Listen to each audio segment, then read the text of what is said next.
Hi, everyone, and welcome to The Business of Bioenergy, a podcast about the global bioenergy landscape and the business of starting, scaling, and running bioenergy companies.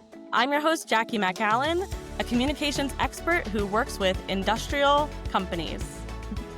And I'm Corey Woolard, a 25-year vet in manufacturing with experience in chemicals and bioenergy. Corey, today we have a very exciting topic and guest. We're going to be discussing sustainability, greenwashing, and the general credibility of the bioenergy industry. And our guest is Liz Woodworth, the founder and CEO of Wood & Co. Consulting, a marketing and communications firm dedicated to the sustainability and environmental space. Liz, welcome to the show. Thank you so much for having me. Liz, do you want to start by just telling our listeners a little bit about your background and how you're connected to the bioenergy industry?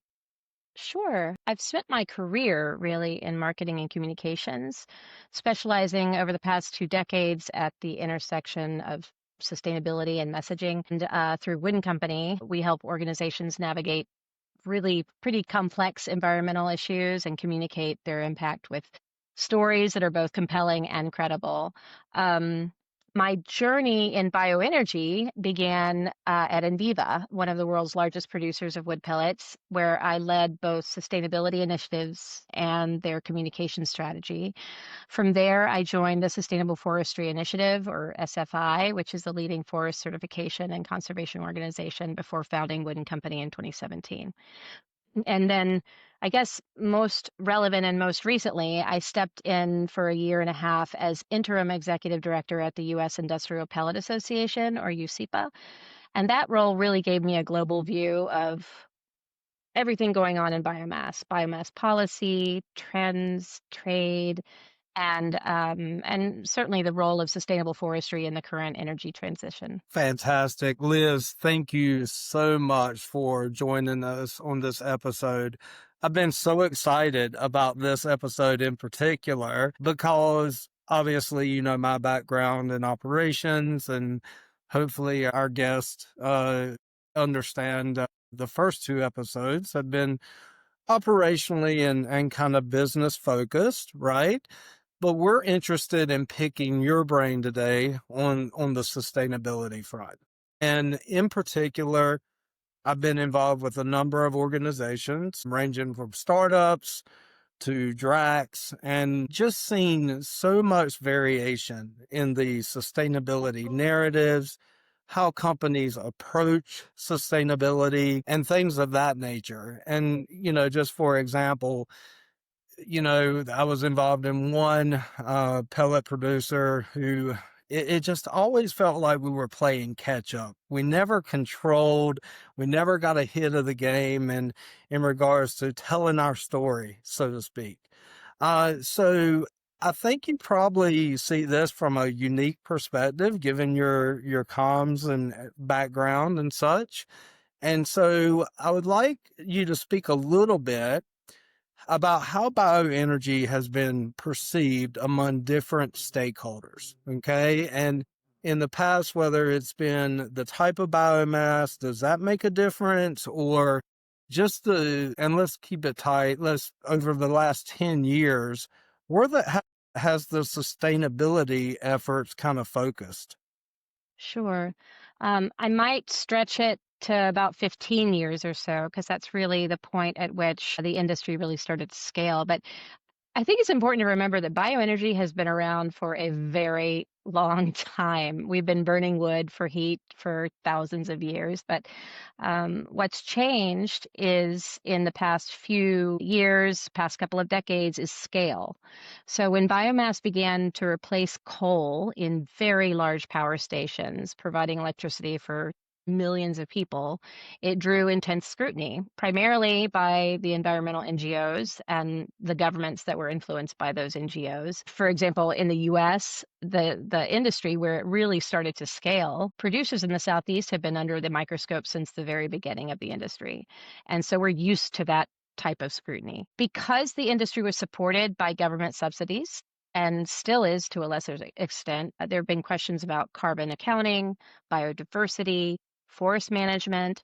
All of these things had to be addressed. And this really pushed the industry to have to comply with standards that are arguably far stricter than those applied to other forest product industries in the past. It really is something that the industry is used to. But to your point, it's hard to get that message out. And so, I think at the core, woody biomass is renewable. It's part of the Earth's natural carbon cycle. It's typically sourced from very low value wood that would otherwise be wasted, not higher value wood that might go into solid wood products. And Europe saw this early on, and they classified biomass as a renewable early on, accelerating sort of its energy transition from fossil fuels. But today, the industry operates under rigorous certifications like SFI, FSC, PEFC, SBP. All are certifications designed to keep forests as forests. The real challenge is communication.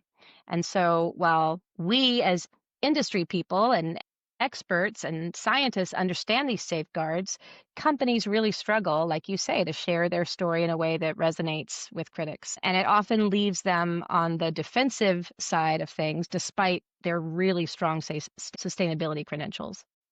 Liz, I think that's the perfect segue into the topic of greenwashing. And I'd love to hear what you have to say about greenwashing in relation to bioenergy and how you might advise, let's say, one of your clients on how to respond to their critics. But before you dive into that, can you just give a general definition of greenwashing for those who may not have heard of this term yet, since it's really sort of a little bit new, but definitely trending? Sure. I guess at its core, greenwashing means overstating or misrepresenting environmental benefits that a company provides or that a company is doing, or, sort of the impact that it has. But whether something is greenwashing often depends on who's looking at it. It all depends, right? Everything is relative. For instance, biomass was being called greenwashing by the ENGOs, the environmental NGOs, long before that term became a buzzword or trend. And a lot of it comes down to a very fundamental disagreement over carbon accounting, how you measure emissions and timing of the carbon, and also the misperception that biomass producers are using high value wood to make wood pellets and thus really putting forests at risk. The opposite is true, but when you're telling that story, it's really hard to get that in a way that is resonant to the audience. So when the industry calls biomass renewable, critics definitely think that's misleading. The policy frameworks, all that support it as a way to decarbonize energy generation are there. It still is seen by some as greenwashing. There are a few ENGOs, I think, or are there any? Maybe that's actually the question, that support the business of bioenergy or that understand the science behind it. Absolutely. In fact, I think it's really important to distinguish between campaign organizations and environmental conservation organizations. Both are NGOs and both are, I guess, considered environmental NGOs, but conservation organizations see the benefits of sustainable forest management. They understand that you need markets to keep forests as forests. Otherwise, we don't have the revenue that we need to manage those forests and keep them forested.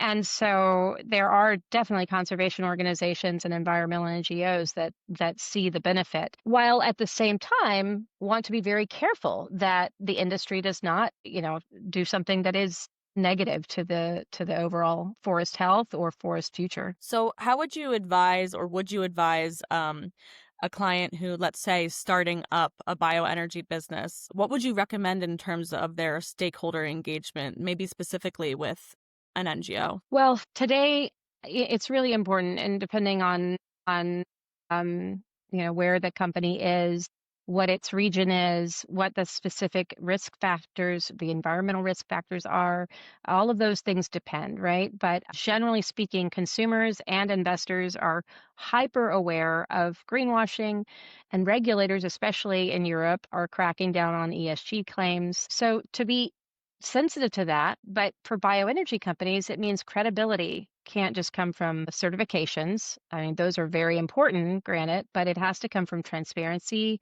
independent data, and a willingness to have tough conversations, maybe even with critics, right? And that's hard to do. In my experience over the years, both in the bioengineering space and elsewhere, the companies that do the best are the ones that share their data, they invite scrutiny, and they acknowledge trade-offs, right? And that's how you build trust. It's not about having a perfect story, it's about having an honest one. So I would say right off the bat, absolutely be as transparent as possible, understand where you're starting at, make sure you have a clean house, and then start getting validated by third parties for that clean house.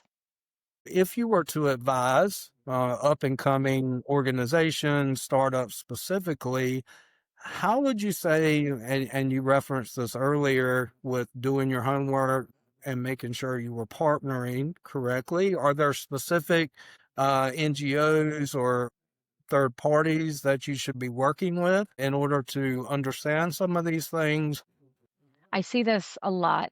A company knows that they're doing the right thing. They believe in it with their heart. They see everything in the tent. They know that their house is clean. And so they're very excited and they want to throw out all these exciting numbers and or adjectives to describe themselves. But I would just advise, especially starting out, to slow down, make sure their numbers are grounded in solid science and data. Too often I see companies rush to claim that, their carbon credits or market value add without clear boundaries or verified data. And that can really undermine credibility and even open up the door to greenwashing accusations, even if they're not founded. I would suggest that they start, to your point, by sort of defining exactly what's being measured across sort of the full life cycle, and then leaning on established frameworks like ISO or the GHG protocol or verified carbon accounting frameworks like Vera. And when they're ready, they should also get third-party verified. And so, that involves a lot of work. It involves the pre-audit and audit, et cetera, but it makes sure that they are able to back up their claims with actual data. I guess one of the questions I had that I feel you've already touched on, but maybe you have more to say, is if a company's leadership team hasn't navigated this before, where's the best place to start? I think looking at, again, figuring out what their audience wants. I mean, some of the basic sustainability disclosure rules are the same in communications too. Who's your audience? Who are you doing this for? Is it investors? Is it the public? Have you been the target of a negative campaign from an ENGO? So really understand where the pain points are and get solid data and information on where you stand at that point. I think disclosures, a lot of people or a lot of companies see it as sort of a check the box for compliance, but they're a lot more than that. Sustainability disclosures help you manage your risk, builds trust with stakeholders. It helps you stay ahead of where the market's going. There are a lot of frameworks out there right now. It's a bit of an alphabet soup. You've got the ISSB standards, you have the Security and Exchange Commission climate rules, you have the EU's Corporate Sustainability Reporting Directive, the CSRD, plus voluntary frameworks like CDP or the TCFD. So it can really feel overwhelming. But what's important for leaders to realize is that these rules don't just affect the company. They often trickle down to their customers, their suppliers, their partners, to the company's entire value chain. So if you understand the bigger picture, you're better positioned to anticipate questions, to show leadership, and even spot some strategic opportunities. So it's a business framework that you can work towards versus an environmental or sustainability framework, or in addition to the sustainability framework. Makes me curious, do you see some of your clients, let's say, the companies that aren't well established yet, do they struggle with that? And how do they build out their organization, or do they rely on consultants in this sense to make sure that they're compliant or following the frameworks, or to have that type of guidance? Yes, they do struggle with that. And especially if it's a smaller company that really wants to get into the industry but does not have a huge team, doesn't have a ton of resources, right? I would say that hiring an expert is definitely worth the money you spend. You'd want to make sure that you do your homework and figure out who to hire. Bringing in outside expertise early, whether for greenhouse gas inventory calculations, a materiality assessment, or a basic roadmap, a sustainability policy and framework, that can save significant time and effort. I'll just say, putting Wood& Company as an example for communications, we often provide a communications plan. We don't execute on that. Our clients will execute on that, but we provide them the map and the roadmap of how to do it, and they take it and run with it. And then other clients want us to do the whole ball of wax. So it really depends on what your resources are and where you are. If you hire the right expert, they're going to meet you where you are. And Liz, I can attest to the importance of that as well, both from a large organization standpoint down to a startup, is understanding the value that those niche professionals and subject matter experts bring to the table is absolutely critical because, again, when you're speaking to potential investors or financiers who don't understand the technicalities, right, of what sustainability truly looks like and the amount of work and involvement that go into it, their eyes glaze over and it's kind of like, what is this? All we see is dollar signs, right? Exactly. So I Exactly. think what you touch on is absolutely critical. Yeah, and it Actually, can end up saving you money, right, in the long That's run. right. a- about the money piece, I mean, do you find yourself advising clients and on the strategic level, okay, here's the type of budget you need over the coming years in order to execute this properly? I know that in my business, I often find clients who haven't budgeted much for marketing or communications, or maybe not for sustainability reporting, and it's not something that they want to swallow, but they won't be able to do it professionally if they don't budget for it. Yeah, I mean, remember that Wood& Company is a strategic communications firm. So we partner with materiality assessors or carbon framework accounting consultants, et cetera. So we partner and take the data and then put it into you know digestible bites that the broader public will understand. That said, when we do thought partnership, and I am very frank with clients in saying, look, you're going to have a few buckets that you need to think about, budget buckets, right? You have the actual data and gathering the data and gathering the information, and then you have sort of the reporting out, and the reporting out is twofold.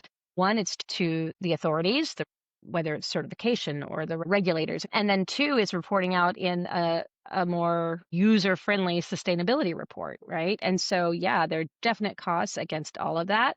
I think for teams just starting out, that can be really overwhelming as well. And so, again, back to what I said earlier to Corey's question, keep it simple, start slow, and build over time, right? Begin with a clear baseline of what you want to do and what you want to measure. And then from there, focus on the most important material issues and what matters most to either your investors, your customers, or your employees, et cetera. And that clarity helps you choose the right frameworks and disclosures on a timely basis so that you can actually budget out in a way that makes sense for you financially as well, instead of trying to do everything at once. That's great advice, Liz. And I think it's fair to say that we know expectations are always going to shift, right? We know that they're always increasing. In all fairness, some of that can be externally driven, whether it be political, whether it be NGOs or voluntary third-party organizations. So pull out your crystal ball for us, right? Over the next 5 years, where do you see the landscape going? Okay. And, how would you advise a company? It doesn't have to be a startup. It could be anyone in green energy, bioenergy. How would you advise them on staying abreast and keeping up to date? Gosh, if I had a crystal ball, I would be probably not sitting here on a podcast. I'd Love it. be somewhere on my own island somewhere. But Yep. in all seriousness, I think, absolutely expectations will continue to evolve. We'll see even more emphasis, I think, on transparency, authenticity, measurable impact. Don't confuse politics with business frameworks and sustainability frameworks. I think you hear a lot of pushback on the latest trend, whether it's DEI, ESG, corporate responsibility, sustainability, environmental conservation, et cetera. There are some folks that will see good and bad in those things, right? And so you really can't focus on that, but more on the fact that stakeholders are becoming increasingly savvy. They want to see not just bold commitments that a company makes, but also clear evidence of that progress. I'm seeing massive trend in Generation Z, for example, of not only choosing products that are aligned with their own values, but also choosing jobs based on that. And so for a company that wants to lead, the key is to make sustainability and social responsibility part of their core business strategy. It's not just a side initiative. Coincidentally, I actually just wrote a blog recently that's on my website about how ESG is actually a business framework and a business strategic framework versus it's not a political framework. And so companies that actually have environmental, social, and governance as part of their core framework tend to do well, and they tend to do better than those that don't have a strategic framework in front of them. So that means integrating these values into decision making at every level, setting ambitious but achievable goals, and communicating honestly about those successes and challenges. And one thing that I want to not forget to mention, and we often do like a dashboard, for example, so visually to show where a company is in terms of their stated goals on carbon or conservation initiatives or social initiatives. And I mean, if even like just the meter, right? And for each sustainability report, they say this is where we are on this one, and this is where we are. And some they've exceeded or met their goals. Others, they have not met their goals. And that's actually really okay. The why actually matters far more than what and if you made that goal. And that actually builds far more trust than trying to appear flawless. So I would just say keep steady, keep your eye on your own goals, and it will actually definitely benefit you and the rest of your supply chain as well. While you were talking about not trying to appear infallible, it really reminds me of some experiences I've had with annual reporting through my work in the chemical industry. And generally, I would find that most leadership supports that. But every once in a while, you'll find maybe a stubborn CEO or someone along the way. It's like, really uncomfortable with publishing that information. Mm-hmm.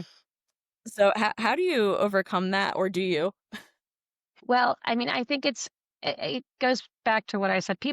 People are in their jobs because they love their work, hopefully, right? And they love their companies, and they see their companies on a journey, and they are excited about the work that the company is doing. And so it's hard for them when there are some things that may not be up to their expectations. It's hard for them to admit that to the public as well, right? But I think, as I said, like, consumers and customers are smart and they're savvy, and they're going to be able to see through things. And there's so much information that's available out there anyway that you might as well just put it all out there. If there are areas where you did not meet your own expectations, then explain why. What was going on? What was the context? And you'll build trust much, much more quickly with your stakeholders than trying to just cover it over and not mention it at all. Yeah, actually, in an annual report I wrote for a previous employer, they would consistently win an award for it, and it was primarily due to a page or two they included that was titled "What Went Wrong," That's and where great. they would address, the things that didn't go well. Yeah, I think that this has been a great conversation. Before we let you go, Liz, is there any other parting words of wisdom that you would like to share?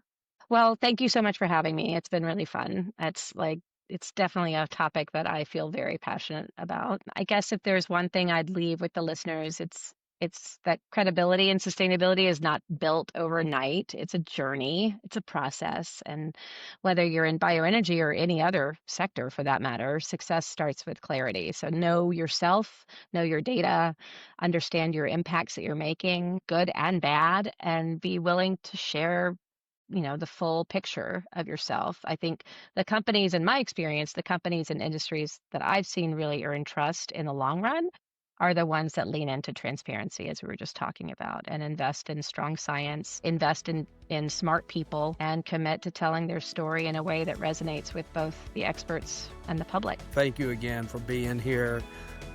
Great conversation. And for our listeners, just to put in a plug for you, can you share what your website address is right quick? Oh, sure. It's www.woodcoconsulting.com. That's WOODCOCONSULTING.com. Fantastic. Thank you, Liz. Sure. Thank you.